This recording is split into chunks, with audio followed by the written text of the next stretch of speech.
CM योगी के बटेंगे तो कटेंगे वाले बयान का आरएसएस ने समर्थन किया है।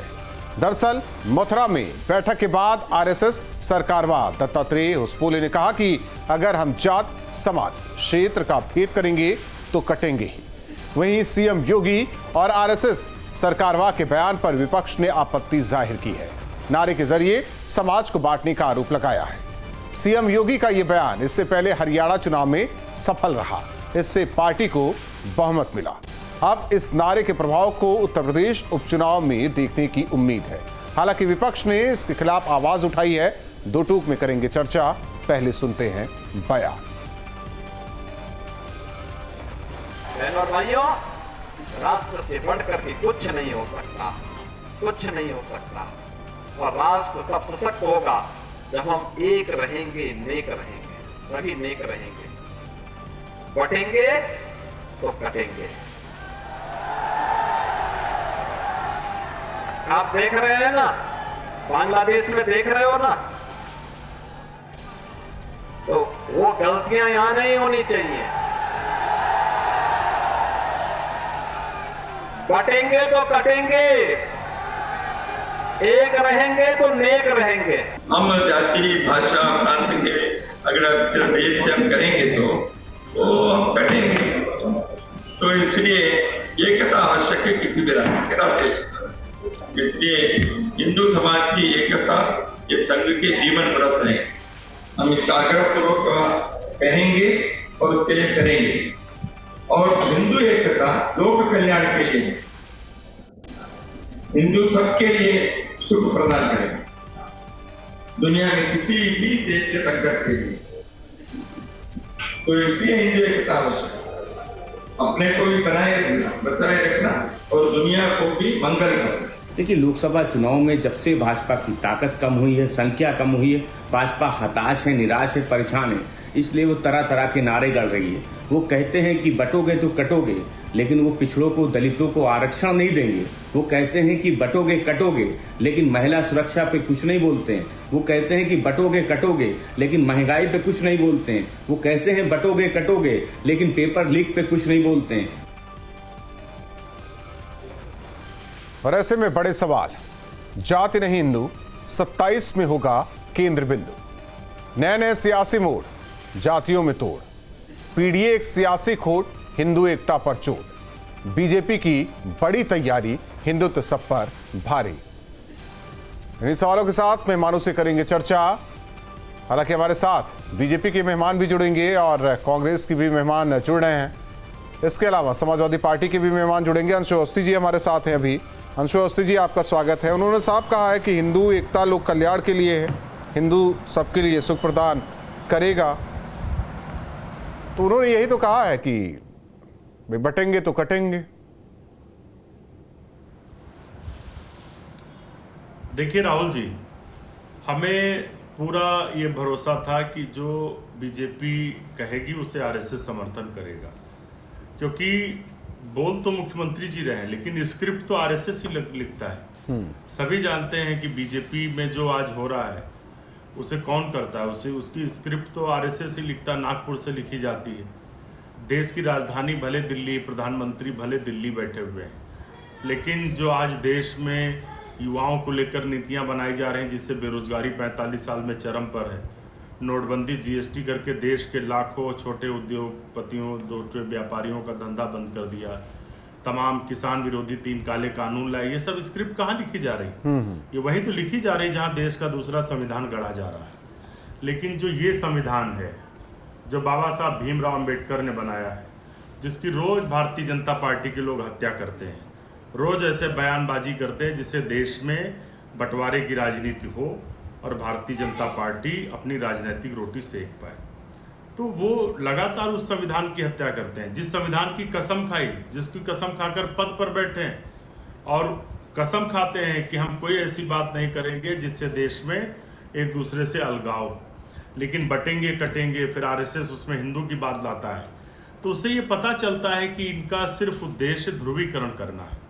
लेकिन जनता बहकावे में आने वाली नहीं है। मुख्यमंत्री जी ने भले ही जो बयान दिया है उसका परसेप्शन, उसका जो उद्देश्य वो ध्रुवीकरण का हो, लेकिन इस देश के किसान, उनका एक बेटा नौजवान जिसके लगातार पेपर लीक नहीं रोक पाए, वो जो पीड़ित है बेरोजगारी से, पड़ोस में बसा हुआ दलित जिस पर सबसे ज्यादा अत्याचार भाजपा सरकार में हो रहा है, पड़ोस में बसा हुआ ओबीसी जो जाति जनगणना की मांग कर रहा, भाजपा उस पर दूर दूर तक कुछ नहीं कर रही है, ना बोल रही है।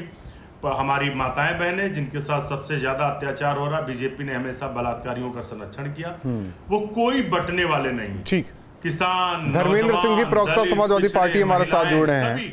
देखिए हुजबुले जी ने यह भी कहा कि हिंदुओं को तोड़ने के लिए कई शक्तियां काम करे, इसलिए हमें सावधान रहना है। इस बात का भी जिक्र किया है क्योंकि आप लोग पीडीए का नारा देते हैं। देखिए मूल बात तो यही है, पीडीए का नारा देते हैं तो क्या वो आपने देखा नहीं, लखीमपुर में एक विधायक को पीडीए के थे, उनको सामंतियों ने पीट दिया, उनका क्या हुआ? भारतीय जनता पार्टी के विधायक होते हुए सिटिंग विधायक है। सवाल उससे बड़ा है। देखिए बटेंगे कटेंगे के नारे से ज्यादा महत्वपूर्ण था कि पढ़ोगे तो आगे बढ़ोगे। ये नारा देना चाहिए था सरकार में जो लोग बैठेंगे, लेकिन नहीं।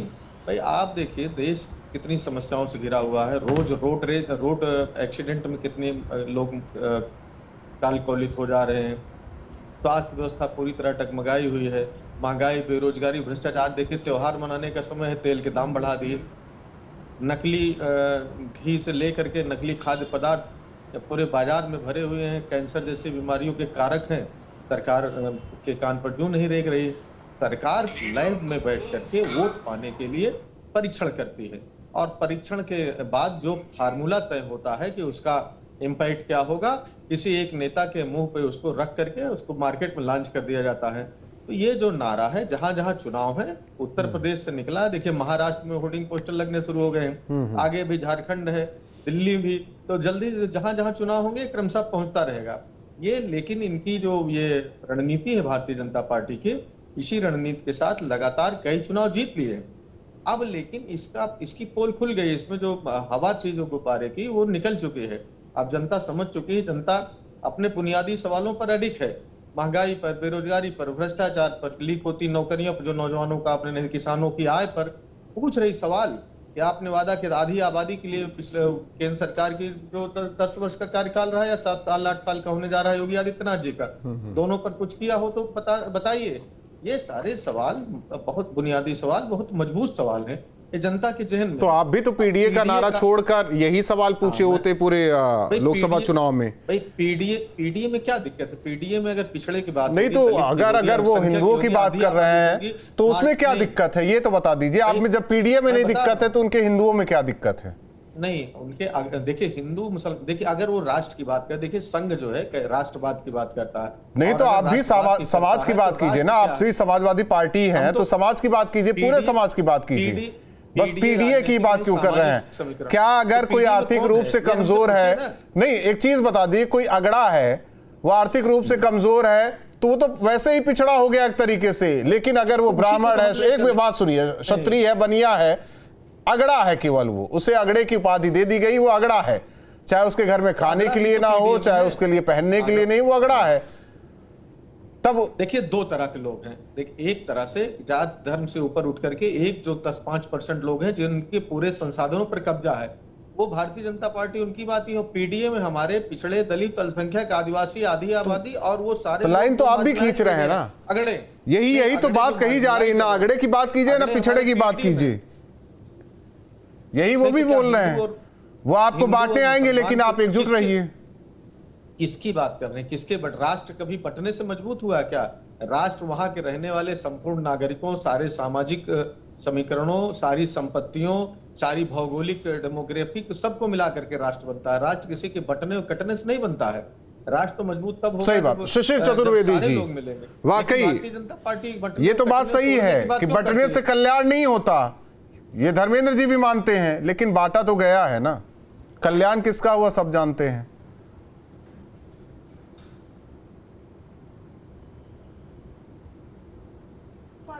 सरकार कहती थी सबका साथ सबका विकास, तब भी तकलीफ थी, लेकिन ये विपक्ष की जो दल है इन्होंने ला के खड़ा किया पीडीए, पिछड़ा दलित की बात करने लगे। ये बताइए पूरे समाज की बात क्यों नहीं करते? क्या भुखमरी, गरीबी, अशिक्षा या पिछड़ापन या क्या जातियां पूछ के आता दरवाजा खटखटाता है? जब इन्होंने हाँ, बिल्कुल, पीडीए का नाम बिल्कुल। दिया तो आदरणीय योगी जी ने कहा एक बटोगे तो कटोगे, और इससे भी आगे हमको कहना चाहिए था बटोगे तो कटोगे और घटोगे तो कटोगे। तो ये बात होने चाहिए, अगर हम घटेंगे, हिंदू घटेगा तब वो कटेगा, तो इसमें बात कौन सी गलत है? हम घटेंगे, अगर हम अगला पिछड़ा दलित में बटेंगे तो हम घटेंगे, और घटेंगे तो हम कटेंगे। तो आदरणीय योगी जी हो, चाहे संघ के नेता हो या हिंदू महासभा हो, हम लोग सबका कहना है हिंदुओं को एकजुट एक साथ रहना है। आपने देखा होगा जब अखबार में किसी विधानसभा का संख्या बल ये दिखाया जाता है तो दिखाया जाता है 10% ब्राह्मण, 10% ठाकुर, 10% पिछड़े दलित, इससे क्या दिखाते हैं, और दूसरी तरफ दिखाते 20% मुसलमान। क्या मुसलमानों में बंटवारा नहीं है क्या? क्या उनके दलित अगड़ा पिछड़ा हलवाई नहीं है क्या? क्यों नहीं मुसलमानों में बंटवारे की बात करते हैं? नहीं, जहर कैसे हो गया धर्मेंद्र सिंह जी? एक मिनट शिशिर जी एक मिनट आप दोनों की बात कीजिए ना। धर्मेंद्र जी आप दोनों की बात कीजिए। हम तो सबकी बात करते हैं, देश में रहने वाला प्रत्येक नागरिक संविधान से सबको बराबर। एक मिनट शिशिर जी सुशील जी असल में देश को बांटने वाले नहीं आप मैं उनका सवाल छोड़ दीजिए, आप मेरा सवाल, आप दोनों की बात कीजिए फिर। नहीं, हम तो देखिए समाजवादी पार्टी इस देश में रहने वाले प्रत्येक नागरिक की बात करती है। अगर हमारे आप पीडीए के नारे का आप फुलफॉर्म पढ़ लिए होते तो आप सवाल ही नहीं। एक मिनट शिशिर जी जरा शांत रहिए, जरा पीडीए का नारा बता दीजिए, क्या फुल फॉर्म क्या है उसका? तो उसमें पिछड़े, दलित, अल्पसंख्यक, आधी आबादी, आगड़े सारे लोग हैं, मार्जिनाइज आगड़े। तो कितने लगे हुए हैं उसमें? आदिवासी या ए स्क्वायर है, ए प्लस है, कुछ है उसमें? ये हाँ बिल्कुल, एक के साथ अगड़े, आदिवासी, आधी आबादी और जो मार्जिनाइज अगड़े सारे लोग हैं, सारे लोग सारे लोग हैं। और सुनिए, भारतीय जनता पार्टी जो नारा दी अधूरा है, उन्होंने कहा बटोगे तो कटोगे, और उनके एक विधायक आजकल नारा लगा रहे हैं बटोगे तो पिटोगे। वो तो कह रहे हैं, देखिए एक रहेंगे तो नेक रहेंगे, ये भी कह रहे हैं। नहीं, वो तो कह ही रहे हैं। नहीं, अगर वो हिंदू, ठीक है मैं मान लेता हूँ, अगर वो हिंदुओं की बात कर रहे हैं तो फिर दिक्कत नहीं होनी चाहिए ना। एक रहोगे, एक पूरे राष्ट्र की बात करें ना, एक में चाहे हिंदू चाहे मुसलमान, सबकी एक बात। भारतीय जनता पार्टी क्यों राजनीति में? इनका कौन सा राष्ट्रवाद? ये फर्जी राष्ट्रवादियों का कौन सा राष्ट्रवाद? ठीक है, फर्जी राष्ट्रवादी, पीछे टहलने वाले अंग्रेजों के पीछे। ठीक है, आलोक वत्स जी बीजेपी नेता हमारे साथ जुड़े हैं। फर्जी राष्ट्रवादी हैं आप लोग, सच्चे राष्ट्रवादी कांग्रेस वाले हैं, समाजवादी पार्टी वाले हैं, आप लोग फर्जी हैं। ये क्या नारा है, कटोगे बटोगे कटोगे, एक रहोगे नेक रहोगे? देखिए, ये लोग छद्म राष्ट्रवाद की बात करते हैं। अभी आपने देखा बांग्लादेश में जिस तरीके से अल्पसंख्यकों के ऊपर अत्याचार हुआ, उनकी बहु बेटियों का बलात्कार होने लगा, उनके घर उजाड़े गए, और जब एकजुट होकर हिंदू खड़े हो गए, आपने देश को बंटवाने के अलावा राहुल जी से पूछे क्या किया? सरकार इनकी थी, भारत की एक सरकार थी, उसने बांग्लादेश का निर्माण किया, और एक सरकार बीच में जो बोल रहे हैं। एक मिनट धर्मेंद्र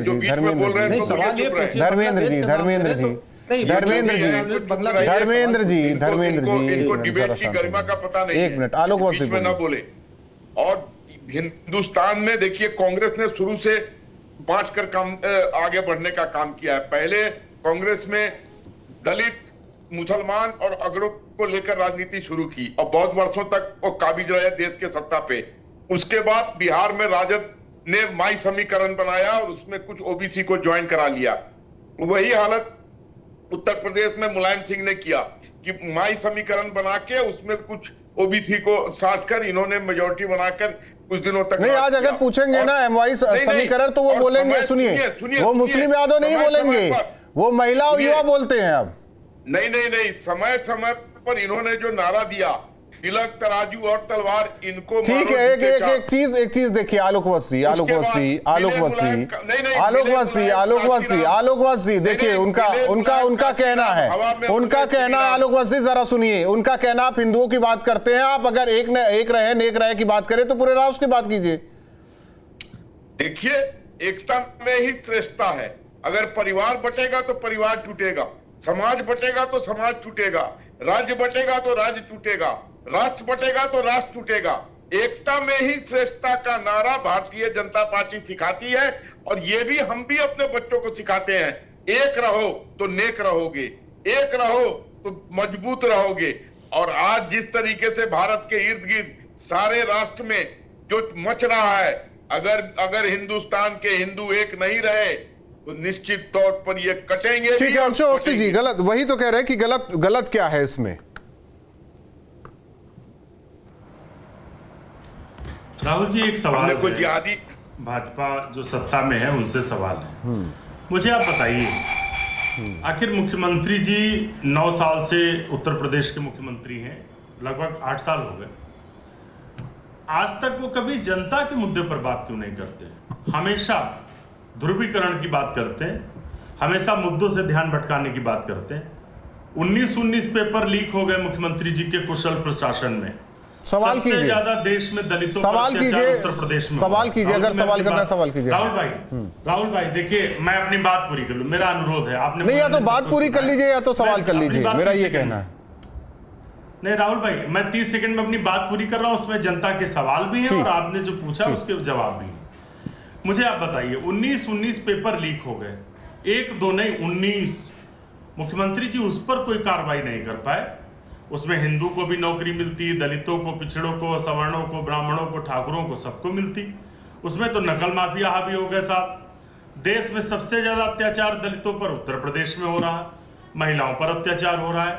आप अपराध का जंगल राज बन गया है, जातिवाद चरम पर है।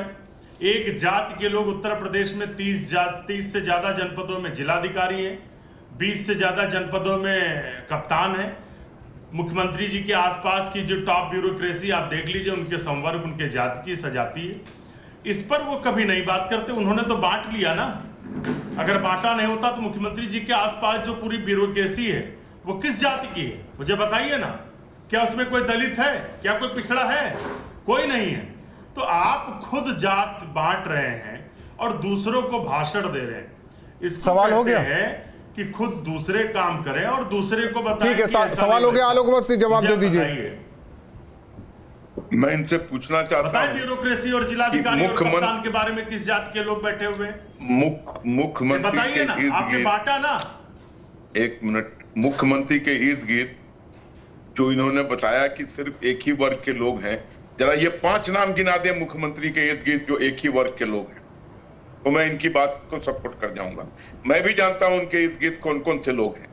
ये 5 नाम गिना दे, क्यों एक ही गिना दीजिए अंशु अवस्थी। सुनिए, नहीं आप बताइए उसमें कितने दलित। अंशु अवस्थी जी, अंशु अवस्थी जी, वो छोड़ दीजिए ना, आप छोड़ दीजिए, वो सवाल कर रहे हैं ना, आप नाम गिना दीजिए। पूरा नाम अंशु अवस्थी जी, अंशु अवस्थी जी नाम गिना दीजिए, नाम गिना दीजिए ना, अंशु अवस्थी जी नाम गिना दीजिए, नाम गिना दीजिए। मैं तो इसीलिए कह रहा हूं कि ठीक है अंशु अवस्थी जी, अंशु अवस्थी जी, अंशु अवस्थी जी छोड़ देते हैं, नाम भी मत गिनाइए, नाम भी मत गिनाइए। 1 मिनट आलोक अवस्थी शांत, बीच में ना बोलिए।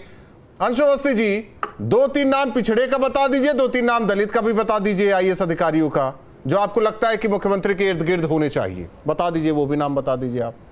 नहीं क्या होता है ना, आप बताइए ना। जब आपकी निगाह इतनी आपकी निगाह बानी जबरदस्त है तो हम भी मैं जानना चाहता हूं ना, आपको चिढ़ क्या है, मुझे नहीं समझ में आता। जो है वो तय करने वाले लोग जो तय कर रहे हैं, आपको दिक्कत क्या है इससे? हाँ बिल्कुल दिक्कत है, क्यों नहीं दिक्कत है। जब आप ये कहते हैं बटेंगे तो कटेंगे, आप तो अपना सेलेक्टिव अप्रोच चला रहे हैं लगातार, हर जगह दिख रही। इंदिरा गांधी के टाइम में कोई उनका जो मुख्य सलाहकार रहा होगा, जो मुख्य सचिव रहा होगा, क्या कोई दलित था कभी? राजीव गांधी के टाइम में कोई दलित था कभी? था? नाम बता दीजिए। बिल्कुल था, क्यों नहीं? नाम बता दीजिए ना। तमाम थे, बस तमाम थे। मुझे मुख्य अभी की तमाम थे। शिशिर जी हिंदू की बात ना होने पाए, हिंदू बटा रहे ना, ये देवबंदी की बात करेंगे, ना ये बरेलवी की बात करेंगे, ना ये हनफी की बात करेंगे।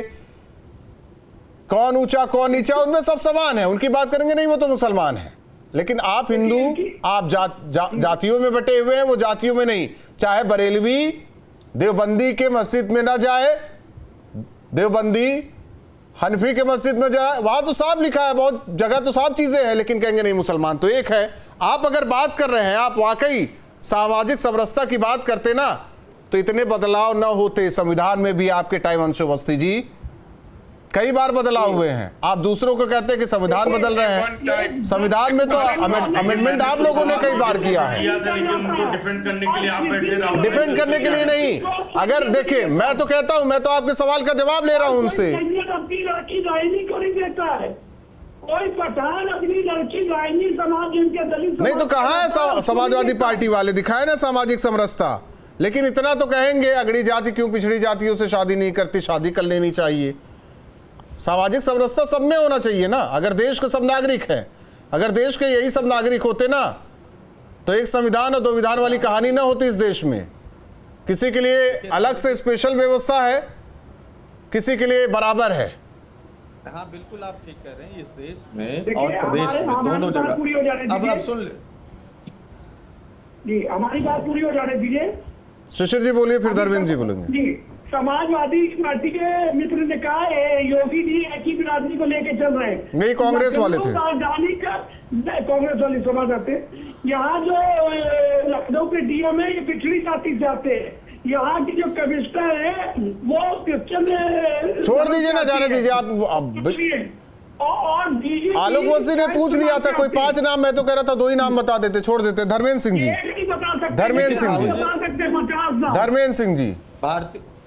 देखिए राहुल जी भारतीय जनता पार्टी के साथी बांग्लादेश दिखा रहे थे, इनको जो है बगल में मणिपुर नहीं दिख रहा, लगातार चल रहा है। और ये जानते हैं राहुल जी वहां पर एक्सचेंज ऑफ वेपन्स हुआ, ये इतिहास में कभी नहीं हुआ होगा। वहां लोगों को असलहे बांटे गए, वेपन बम बांटे गए, 47 बांटे गई। ये डूब मरने वाली बात है, ना प्रधानमंत्री देख पाए ना वो बांग्लादेश के नाम पर दिखाना जरूर है। ये सही है कि केंद्र में जब भारतीय जनता पार्टी है और उत्तर प्रदेश के अंदर भारतीय जनता पार्टी है तो हिंदू सबसे ज्यादा खतरे में, क्योंकि धर्मेंद्र सिंह जी है, मोदी जी। धर्मेंद्र सिंह जी यमुआई समीकरण की बात कह रहे थे। यमुआई समीकरण को पीडीए ने उत्तर प्रदेश के अंदर यमुआई योगी और मोदी दोनों को हरा के अभी भेजा है। हाँ, वो छोड़ देते तरह से उत्तर प्रदेश से बाहर करके। धर्मेंद्र जी, धर्मेंद्र ये प्रयोग जो उनकी धर्मेंद्र जी, ये जानते हैं ये पीडीए का जरा अपग्रेड सॉफ्टवेयर आ गया मार्केट में, बटेंगे तो कटेंगे, बस और कुछ नहीं है, बस कुछ और नहीं है। बहुत बहुत धन्यवाद आप चारों मेहमानों का हमारे साथ जुड़ने के लिए। हालांकि बटेंगे तो कटेंगे, ये नारा सीएम योगी ने दिया। चर्चा महाराष्ट्र में भी हो रही है, उत्तर प्रदेश में उपचुनाव भी 9 सीटों पर विधानसभा की होनी है, और ऐसे में इस नारे को लेकर भी सहमति आरएसएस ने जता दी है। अब देखना होगा कि इस नारे के दम पर उपचुनाव में सीटों का हाल क्या होता है और महाराष्ट्र में कितनी सीटें बीजेपी के खाते में गिरती है। 2 टूक मिलता है।